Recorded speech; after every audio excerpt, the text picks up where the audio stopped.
America की धमकी Iran को लेकर लगातार जारी है और डोनाल्ड ट्रंप लगातार धमकी दे रहे हैं ईरान को लेकर। लेकिन इसी बीच कुछ बड़ी खबरें आई हैं ईरान अमेरिका युद्ध से, जो आपको बताना बेहद जरूरी है। क्या स्थितियां बदल रही हैं या स्थितियां जस की तस बनी हुई है? नमस्कार, मैं हूं नीलू। आज 2-3 खबरों का जिक्र करेंगे। शुरुआत हॉर्मुज से ही करते हैं। हॉर्मुज स्ट्रेट से पिछले 24 घंटे में जहाजों की आवाजाही में बड़ी तेजी के साथ उछाल आया है। बताया जा रहा है कि कई जहाज ईरान के ट्रैफिक लेन का इस्तेमाल कर रहे हैं, जो कि एक कॉरिडोर ईरान ने दिया है बाकी मुल्कों के जहाज को आने जाने के लिए। बताया जा रहा है कि उसका इस्तेमाल बहुत ही फ्रिक्वेंटली किया जा रहा है। तेहरान ने अमेरिका और इजरायल के साथ अपने टकराव के दौरान लगाए गए प्रतिबंधों में थोड़ी ढील दी है और जहाजों के गुजरने के लिए एक नया रास्ता बनाया है। मंगलवार को एनालिस्ट मरियो नोफल ने सोशल मीडिया पर एक पोस्ट में राइटर्स और मरीन ट्रैफिक के डेटा का हवाला देते हुए दावा किया कि हॉर्मुज स्ट्रेट में जहाजों की आवाजाही से यह गुलजार होता दिखाई दे रहा है, क्योंकि अचानक से बड़ी तादाद में जहाज जो हैं वो ईरान के नियंत्रण वाले लेन से गुजर रहे हैं। अब इसके मायने भी आपको समझाएंगे कि क्या वजह है कि इस पूरे रास्ते से जो जहाज है वो निकल रहे हैं अलग अलग देशों के। तो क्या स्थिति बेहतर हो रही है या फिर स्थिति जो है वो बेहतर होने की तरफ आगे बढ़ रही है? तो जहाजों का गुजरना उस वक्त शुरू हुआ है जब ईरान की रिवोल्यूशनरी गार्ड यानी IRGC नेवी ने बुधवार को बताया कि पिछले 24 घंटे में तेल टैंकरों और कंटेनर जहाजों सहित करीब करीब 26 कमर्शियल जहाजों को इस जलमार्ग से गुजरने की अनुमति दे दी गई है। IRGC नेवी ने एक्स पर एक पोस्ट में कहा, पिछले 24 घंटों में 26 जहाज, जिनमें तेल टैंकर, कंटेनर जहाज और भी कमर्शियल जहाज शामिल हैं, वो हॉर्मुज स्ट्रेट से होकर गुजरे हैं। IRGC नेवी ने आगे ये भी कहा कि जो कि पूरा रास्ता है, IRGC नेवी की तरफ से उसे सुरक्षा प्रदान की जा रही है, उनसे कोऑर्डिनेशन किया जा रहा है, सुरक्षा के इंतजाम इन जहाजों के लिए किए जा रहे हैं। आपको बता दें कि 28 फरवरी को अमेरिका और इजरायल के साथ युद्ध शुरू होने के बाद से ईरान ने जो स्ट्रेट ऑफ हॉर्मुज है वहां पर जहाजों की आवाजाही पर बहुत ज्यादा पाबंदियां लगा दी थी। तेहरान ने जोर देकर कहा था कि इस जलमार्ग से गुजरने वाले जहाजों को हमसे बिना पूछे नहीं निकलने की अनुमति नहीं मिलेगी। भले अप्रैल में युद्ध विराम हो गया हो और अमेरिका ने नौसैनिक नाकेबंदी जारी रखी हो और ईरान को काफी ज्यादा दिक्कत इससे आ रही हो, लेकिन अब स्थिति कुछ अलग दिखाई दे रही है। तो हॉर्मुज जल डमरू मध्य दुनिया के सबसे अहम ऊर्जा मार्गों में से एक बना हुआ है। दुनिया भर के तेल और लिक्विफाइड नेचुरल गैस यानी कि LNG से यहाँ पर भारी तादाद में जो कंटेनर है वो गुजरते हैं और बड़ा सकरा गलियारा है। और स्ट्रेट ऑफ हॉर्मुज को लेकर ईरान ने पहले ही कह दिया था कि देखिए, ये हमारे लिए ऐसी जगह है जिसको हम छोड़ नहीं सकते हैं, और यही वजह है कि इसी दबाव के कारण आज अमेरिका बातचीत के मंच पर टिका हुआ है, तो इसे हम कैसे छोड़े।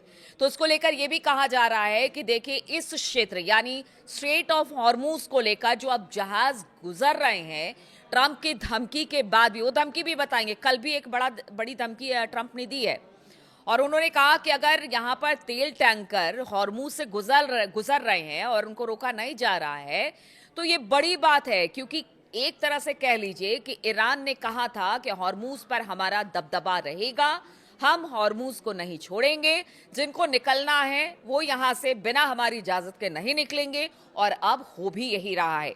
IRGC का कहना है कि हमने सुरक्षा दे दी है, हम वहां पर पूरे इंतजाम कर रहे हैं, हमने एक नया कॉरिडोर बना दिया है, अब जो जहाज उनके बात को मान रहे हैं वहां से निकल रहे हैं। यानी पूरी तरह से अब हॉर्मुज पर कहा यह जा रहा है कि ईरान का कब्जा हो गया है। अमेरिका कुछ भी कर ले, कुछ भी कह ले, लेकिन ईरान ने तो बता दिया है कि फारस की खाड़ी और जल डमरू मध्य यानी स्ट्रेट ऑफ हॉर्मुज पर हमारा अधिकार है, और इस बात की घोषणा पहले भी की है। और अब जिस तरह से जहाजों की आवाजाही वहां पर बढ़ गई है, उससे अब एक तरह से कह लीजिए कि ट्रंप को भी धक्का जरूर लगेगा। देखिए, आपको बता दें कि दुनिया के सबसे व्यस्त समुद्री मार्गों में से एक है, जहां पर पूरी तरह से नियंत्रण मजबूत करने के लिए तेहरान लगातार संकेत देता रहा है, और वो संकेत अब मिल भी रहा है जिस तरह से वहां से जहाजों की आवाजाही हो रही है। अब इसी बीच कल ट्रंप का बयान आपने सुना। देखिए, अब ट्रंप बयान इतने कड़े कड़े दे रहे हैं, यहां तक कि कह रहे हैं कि इस हफ्ते के मतलब जैसा नया हफ्ता शुरू होगा इस हफ्ते के बाद, हो सकता है अगर बातचीत नहीं बनी तो हम हमला कर देंगे। एग्जैक्ट बयान ट्रंप का क्या था जो कल उन्होंने दिया? उन्होंने कहा कि हम देखेंगे कि क्या होता है, या तो कोई समझौता होगा या फिर हम कुछ ऐसे कदम उठाएंगे जो थोड़े सख्त होंगे। हालांकि उन्होंने उम्मीद जताई है कि ऐसा नहीं होगा। हम एक मौका ईरान को देंगे क्योंकि मुझे कोई जल्दबाजी नहीं है। हम बहुत सारे लोगों के मारे जाने के बजाय कुछ ही लोगों के मारे जाने को देखना पसंद करेंगे। तो इस तरह के बयान ट्रंप दे रहे हैं, लेकिन इसके बाद भी ईरान पर कोई फर्क नहीं पड़ रहा है।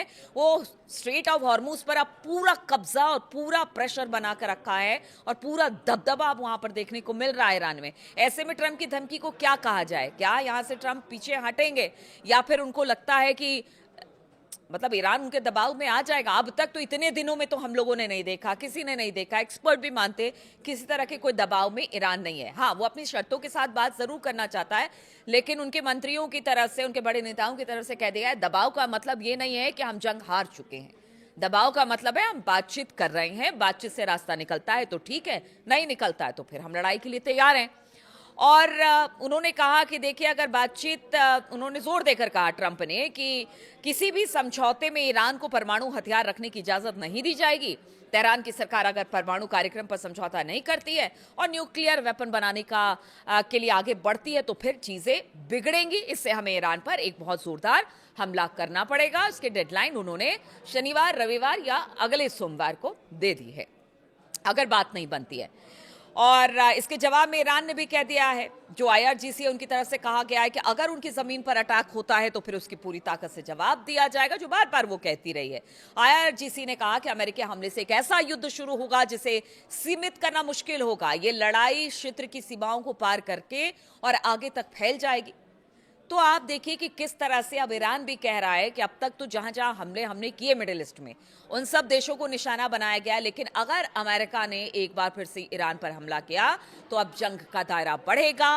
उन जगहों को भी टारगेट किया जाएगा जहां पर पिछले युद्ध के दौरान हमला नहीं किया गया। ऐसे ऐसे वेपन का इस्तेमाल किया जाएगा जिसके बारे में दुनिया ने कभी सोचा भी नहीं होगा।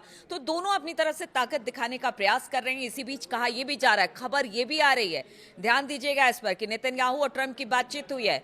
नेतन्याहू की बातों से ट्रंप बेहद गुस्से में आ गए और उन्होंने कहा कि मैं सीज फायर करना चाहता हूं, लेकिन शायद नेतन्याहू नहीं चाहते कि युद्ध बंद हो। ये पहले भी हो चुका है और इस तरह की खबर आ रही है कि इसको लेकर दोनों में तल्खी है। क्योंकि देखिए रूस जा रहा है चीन से मिलने, ट्रंप भी गए थे चीन से मिलने, रुख बहुत चीजें का मतलब एक तरह से चीन और रूस ने स्पष्ट कर दिया कि देखिए दादागिरी नहीं चलेगी।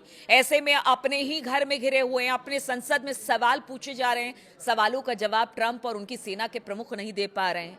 तो ऐसे में आखिर ट्रंप क्या करेंगे? इसीलिए नेतन्याहू से कहा जा रहा है कि भाई अब सीज फायर का समय आ गया है, लेकिन नेतन्याहू नहीं चाहते हैं। तो क्या अब भी नेतन्याहू के दबाव में ट्रंप रहेंगे? क्योंकि हॉर्मूज पर तो दबदबा ईरान का है, जहाजें गुजर रही हैं, उनके मुताबिक जहाजों का आना जाना हो रहा है। ट्रंप कुछ नहीं कर पा रहे, नाकेबंदी करके उन्होंने देख लिया है। बातचीत भी मतलब धमकी भी दे दी है, बातचीत का रुख अभी भी अख्तियार किए हुए हैं ट्रंप, और बार बार कह रहे हैं कि हम हमला नहीं करेंगे क्योंकि मिडिल ईस्ट ने कई देश कह रहे हैं कि हमला मत करो, हम बातचीत करना चाहते हैं, सकारात्मक है बातचीत। जेडी वेंस की तरफ से भी हमने सुना, लेकिन पीट हेगसेथ की बात की जाए वो इसमें जरूर पलीता लगाते दिखाई दे रहे हैं। उनका कहना है कि मतलब गन लोड हो चुकी है और बस दागना बाकी है।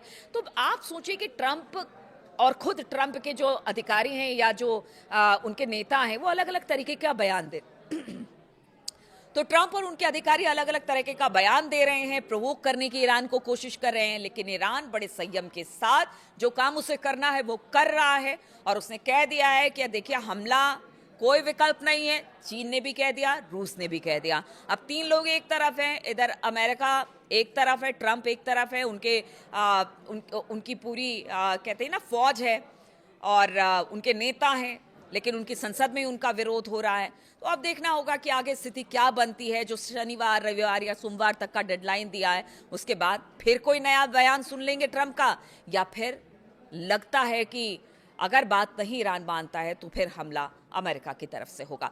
चलिए इन तमाम खबरों पर हमारी नजर बनी रहेगी। फिलहाल बहुत बहुत शुक्रिया मेरे साथ जुड़ने के लिए।